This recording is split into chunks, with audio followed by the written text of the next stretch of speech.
Greetings, my YouTube family all over the world. This is the one and only Padman Senatiraja. Back again. So, we're back on YouTube, my channel, Padman Senatiraja. Second episode finished, third episode, alright? I don't know how my team is putting this together, but I'm giving them a lot of stress by not telling them ahead of time, deciding what I'm going to speak about. And for those of you who have never seen me on social media or watched my videos before, I never plan or go into depth of thinking what I'm going to say.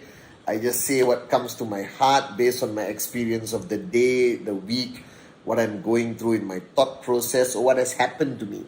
All right. And today is a closing of a Sunday. We're going to rock it, all right, starting tomorrow on Monday. So it's been a quiet weekend, a lot of calls, a lot of catching up on WhatsApp, and everything else. And today it's very important that I share with you one point which I want you to take back. And this is a realization I had when I started building my business and realized that in every journey of entrepreneurship, in every journey of somebody trying to make it big on their own, either through business or whatever, okay guys, they all talk about challenges that they face. And I am a firm believer that there are challenges out there, whether you like it or not. All right. However, I don't think the challenges we face out there, whether it's competition, whether it's market demand, supply, the economic environment, the political environment, the trends of today and tomorrow, and what society really wants and all that stuff. I think one of the greatest challenges we face is ourselves. And I'm not saying this in a high-level philosophical way, okay? But I'm a firm believer that if it is to be, it is up to me. Okay? Simple fact. Every success story, everyone out there who has made it, at some point, gave a lot of credit to their mentors, like I have given to my mentors and my teachers along my journey. But ultimately, the decision was mine. All right? And I realized one of the biggest stumbling blocks is not exactly our inability to learn new things. Because a lot of people think that when you start business or you start any kind of journey, you need to learn. And people go into this addictive, state of mind that they want to acquire more knowledge about a lot of things. Now, I came from a teaching and an understanding complete opposite. To me, in the last 23 years of building a successful business, it was not as much as I learned, but it was a lot to do with what I had to unlearn. All right? Because here is my thought process. From the time you were born until the point you reach maybe 18, 19, whatever age, when you wander off from the nest or you fly away from mom and dad's nest, and every culture, every country, every community has a different timeline when they kick the kids out of the house to become independent. I'm from Asia, all right, and I have to be very honest here. I lived with my mom by choice till her last day, all right, when she left us in 2010, as a sense of responsibility of a child towards a parent who gave me everything, all right. I wasn't dependent on her. I was for a long time, of course, growing up. And then I decided that she must live with me. There's nowhere else to live. Where else would a parent live if not with their children? Now, this is very Asian. If you're coming from other parts of the world, I believe there are different cultures, belief systems, and different belief systems. I'm cool.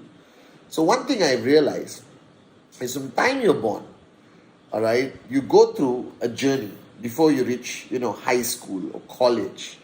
And that whole journey is about you acquiring knowledge and paradigm shifts. Paradigm shifts is basically the way we think.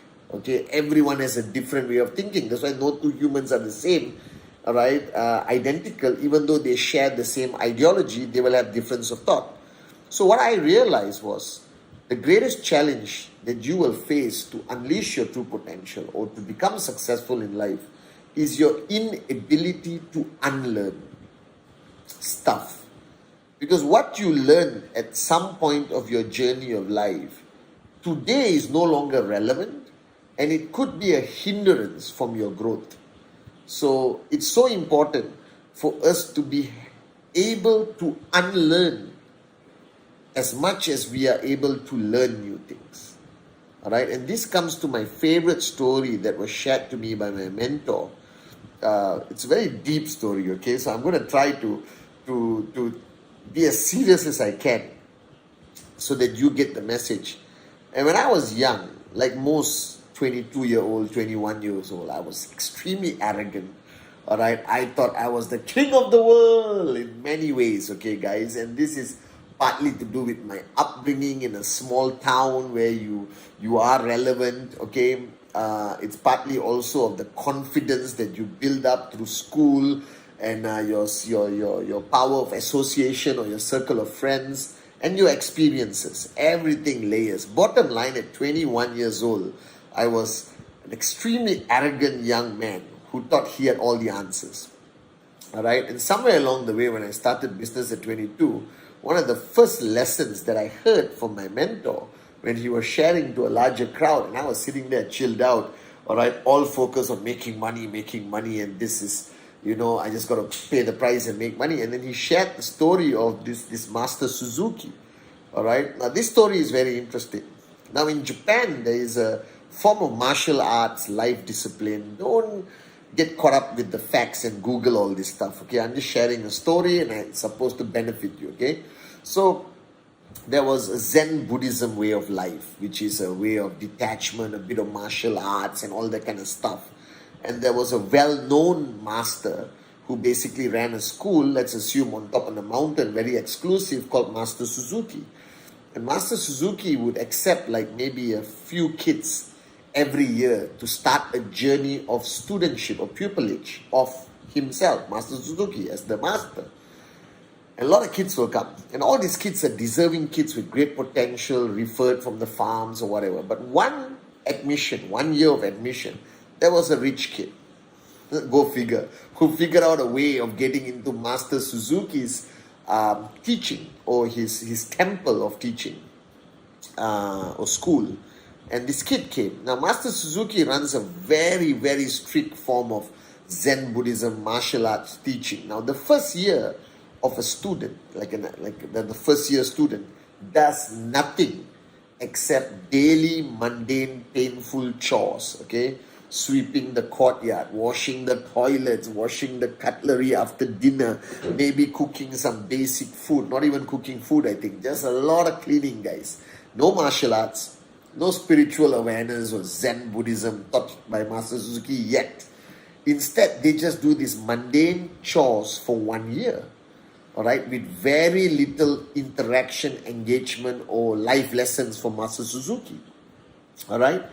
And after 1 year, Master Suzuki would come up to the kids and then tap them on the shoulder, indicating they can graduate to the next year where they learn maybe some Kung Fu or some martial arts and other lessons.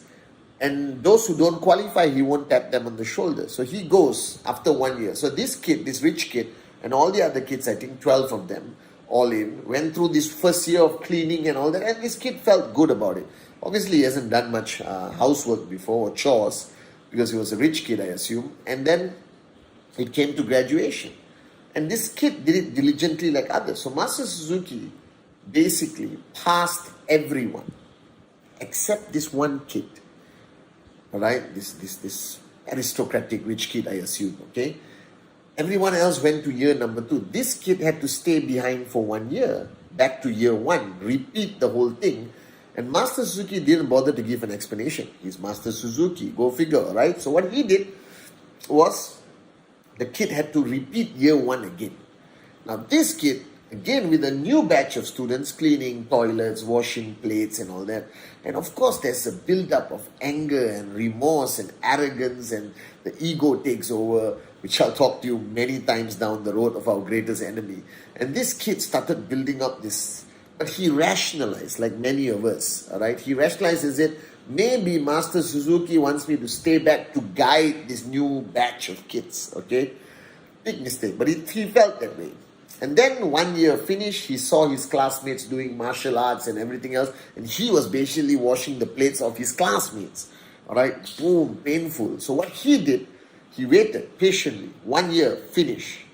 And now Master Suzuki comes again, and he starts tapping everyone to graduate to the next year. And he didn't tap this kid's shoulder.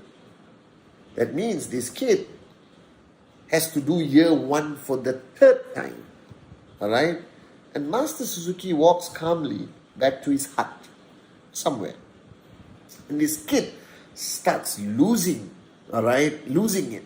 And starts to shout and scream and kicking stuff and all that, and completely lost it.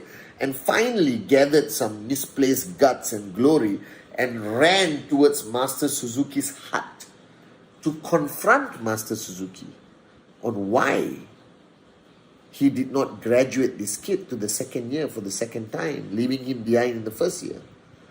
Alright, so this kid burst into the hut, and Master Suzuki was sitting there very zen with a pot of tea and 2 cups. And the kid burst in and started demanding answers from Master Suzuki. Now, Master Suzuki, in a calm voice, told him, "Sit down.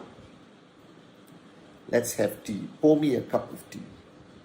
And the kid calmed down a little bit. He took the pot and he poured Master Suzuki a cup of tea. Naturally, he stopped like you and me, common sense, close to the brim of the cup. And when he poured, he stopped. And Master Suzuki looked at him and said, "Why did you stop? I did not tell you to stop. Pour me a cup of tea." And this kid, already confused, angry, all messed up, all right, continued pouring more tea into a cup which is full. And what happens, guys?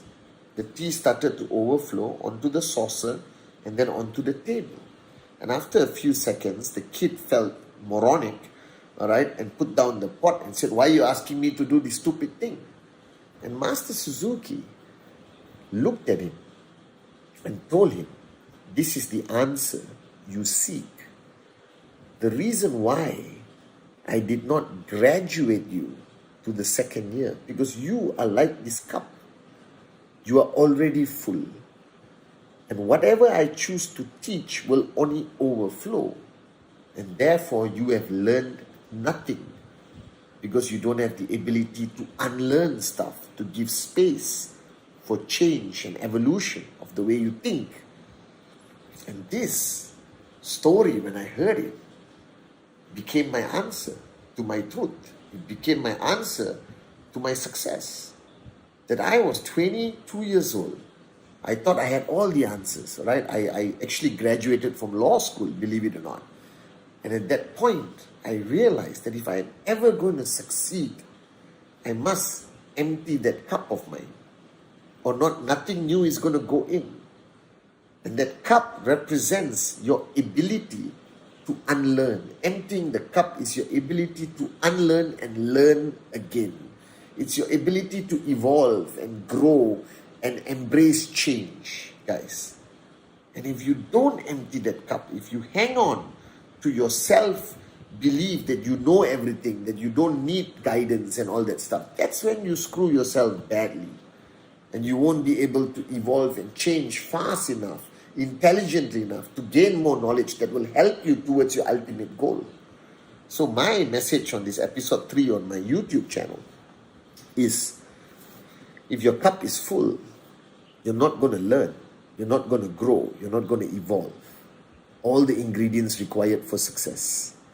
So it's not about learning new stuff, it's about your ability to unlearn, your ability to empty your cup, your ability to be humble enough to recognize that in order for you to grow, you need to change. You got to let go of some old beliefs which are no longer relevant today, which are outdated, and embrace something new. All right, whoever you're learning from, it's cool. So, first lesson that completely blew my mind and changed my perspective of life after living 22 years in this realm of I know everything, and that realm, I started emptying my cup so that I wouldn't be that kid in Master Suzuki's class, all right, who thought he knew everything, who who had a sense of arrogance within him. That's the ultimate definition of that story. I didn't give you all the details. So guys, yeah, that's one of the most important lessons that I hold so near and dear to me, which I want to pass to my son and my kids in the future and tell everyone.